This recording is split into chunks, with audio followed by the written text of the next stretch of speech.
welcome back everybody. You're with us here at Rugby TV. Remember, you can go to our Facebook page, www.facebook.com.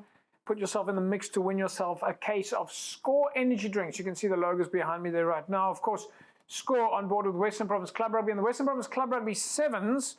While we got you in the studio here, you're a bit of a sevens specialist. And I must say, I've spoken about you on the show before, especially, and I think we were standing at the Goodwood Rugby field, in fact, while you were busy talking to the players, and not to blow your trumpet too much, but I was so impressed with how structured you guys were and the guidance that you were giving the team on the field and on the side of the field. It's like you guys had a plan, everything was well organized. Your thoughts around the sevens? To be honest, just rugby in general is amazing. And if I can, what we use for the sevens is we try to build our youngsters up as much as we can, and kind of get the new generation coming through. So the game of rugby I absolutely love. It's a massive passion. So to be able to give it down to someone else coaching wise, I mean, I know there were jokes in the studio where Renzo was surprised I didn't have my boots on this year. But just decided this year to obviously work on my fitness a bit and kind of bred the guys coming through from under 20s to give them a bit of understanding what SLA and senior rugby is about, which is massive. But when you're on the side of the field like that, and when you're guiding the guys, is there a difference in terms of the, call it, off-field coaching and instructions that you're giving them? Because clearly you need to be skilled at helping a team from a strategic point of view, as opposed to back in the day, coaches would be jumping up and down, screaming and shouting. There would be no logic in what they're saying whatsoever. But you were, when I was watching you, you had like a plan. You were explaining them the phases and the drills and remember this and remember that. I think you've always got to go in with a plan. So whether that plan works or doesn't work, I mean, I might be very, very calm sometimes on the side of the field, but definitely not all the time. I mean, the guys have got to understand that if we're doing drills and having plays, that a lot of things go wrong. Rugby's not a perfect game, so they've got to be able to play and adapt. Yeah. And with certain drills and stuff that we do to get them to adapt quicker than they usually would, I mean, it makes my job and the other coach's job a hell of a lot easier. Yeah. Renz, on your side as well, from a coaching perspective, when you're on the side of the field, it's no more screaming and jumping up and down. No, I love screaming. Oh, really? Yeah. Okay. No. It's like you said. Everything evolves at the end of the day. Guys are on the field. At the end of the day, for you, as these guys are between the four lines. You have to trust your players, and they have to trust you. So whatever happens, you have to play what's in front of you. Like Dylan said, you have to adapt. So, and it's a rugby ball. It's not a round ball, so it doesn't go the same way. So yeah, no. Yeah. All right, folks. Incidentally, don't forget, you can send us your jerseys. All right, send us your club rugby jerseys. Is that the right False Bay jersey behind me there, Dylan? Yes, it definitely is. Got the right one. Hamilton's Renz. I know the Hamilton's is that's the right one. Is that the right Hands and Hearts jersey, Renz? I'm under correction. I plead the fifth on that one. There's your Hamilton's jersey behind me there. You can see it there, folks. Kepu. Still the right one? All right. Folks, if you are watching the show, encourage your clubs out there to send us their jerseys. We're constantly updating the jersey wall. It's a fantastic way for you to give exposure to your sponsors, who, of course, are most likely going to be on the front of your jersey. So send us a picture of your jersey and we can put it on the back there. Let's take a look a little bit at women's rugby this year. This was, of course, CPUT against Busy Bees, also at City Park.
Right, there we go. CPUT, Busy Bees, and of course the win going there to Busy Bees.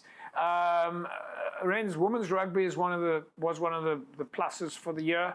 We really have seen a lot of our club rugby women's players playing in the Western Province team. They've already started their pre-season. Women's rugby getting better and better. Every year, just, the level just goes higher. I know when I was at Cape Rugby, going out to the field, especially with looking at Busy Bees, pre-season, their girls train with the men. So it doesn't matter what intensity the guys train at. Yeah. The ladies do the same thing, and I think that's one of the big reasons why Busy Bees has been a good side year after year. Yeah. And the link there, Dylan, for the women to be playing in the sevens rugby is also a positive. Yeah, I think it was in the finals day, the ladies combined... different teams, yeah. Yeah, different teams and regions. There we go, the region teams and stuff. I thought it was amazing, them coming down on a finals day and playing in the finals. I mean, hopefully next year we can see all the ladies teams putting together a team for each club and actually playing in the tournament itself. Is it that difficult, Rens, to put together a women's team? Not at all. I spoke to Dylan and I said to him, there's such a lot of ladies, because your schools, most of the schools now try to attract women's rugby. And that's obviously should be your feeding system to your club. So I don't think it should be that hard getting a ladies team in your club. And it's about marketing your club. It's about building the brand. Yeah. I don't think in the women's space, are we worrying about the results? Or are we just trying to make sure the participation is in place? Results shouldn't actually matter. Yeah. At this point, when you want to grow the sport of women's rugby. One of the teams that has really been pioneering the women's rugby side of things that we talk about quite often as having the model to make it work is False Bay. Dylan, Zoe Nordia at the Bay kind of showed how you can do it. You started off with like 4 ladies coming down to practice, just having a bit of fun, and then started messaging each other, come down. And next thing you knew there were 80, 90 players around the field. No, I think Zoe's done an incredible job. Also, I think moving up in the world now, but also another team that's done very well is Brackenfell. I mean, they've been in for quite a while as well. And also now I think the False Bay women's side are slowly evolving too. They've got a new coach coming in, and also with that, just getting word of mouth with the whole Instagram page, the False Bay Women Instagram page, and it's absolutely blown up, and you can see all the things that they're doing. It's massive. Amazing. All right, folks, well, one of the highlights was, of course, the match then between Brackenfell and Belleville. Brackenfell really dominating in the season. This was also at City Park and also covered by Super Sport Schools. We'll take a look at some of the highlights.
Right, there we go. Great result for Brackenfell for women's rugby then. Arenza you were just saying Brackenfell really have got quite a lot of star players in their team. Yeah, just looking at the team there, a lot of players that I know that's in the Western Province setup, some of them even in the Springbok setup.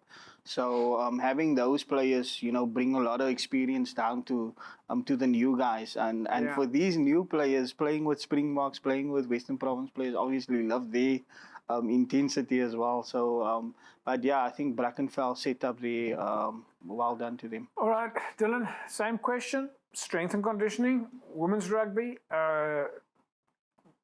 getting the teams on the field. How do you make a success once you've got your team together? Is it more about making sure you get the players around to come and join? I think it's a balance of everything. As soon as you get all the players and stuff down and they actually start enjoying the game. I mean, start off with your touch. There's a lot of ladies that are playing 6-down touch and tag and stuff at the moment. So as soon as they're getting a lot of them down to training and you start that enjoyment side of things, you can see where you need to go with the strength and conditioning or just your basic fundamental skills that to kind of get each person better from there, starting understanding the game of rugby more and more, because I definitely think they understand it very well. Okay, so a final question for you, Dylan. Is False Bay men's team at risk of not being as popular as the women's team?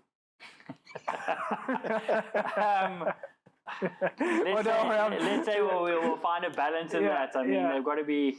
There's a lot of games where we'll play SLA and the ladies and the men's can actually join and play. So if the ladies play curtain raiders to the men's side, so instead of playing the second team before the first, you play the ladies side. Yeah. So I mean, you can do that with Brackenfell. Why not the girls play? You guys play a curtain raiders to the ladies. That's perfectly fine. I mean, also sometimes they like to enjoy playing but Friday nights. It does also go down to the amount of media activity that the teams are creating.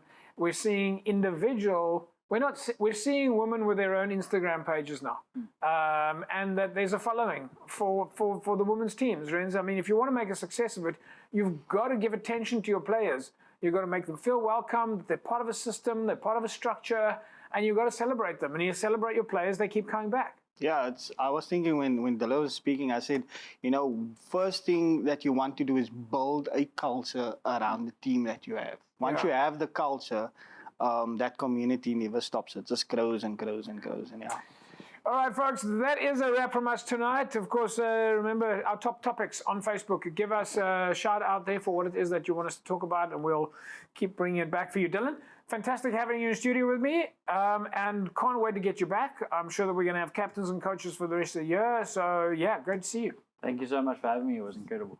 And Rens, hopefully same on your side. We'll keep the conversation going. Yeah, thanks for having me, Jobs. It was always good to see Dylan and talking about club rugby. So yeah, looking forward to the next time. Yeah. Right, folks, that's a wrap from us here. We'll see you again next week, same time, same place. Have a fantastic rugby weekend. Bye-bye.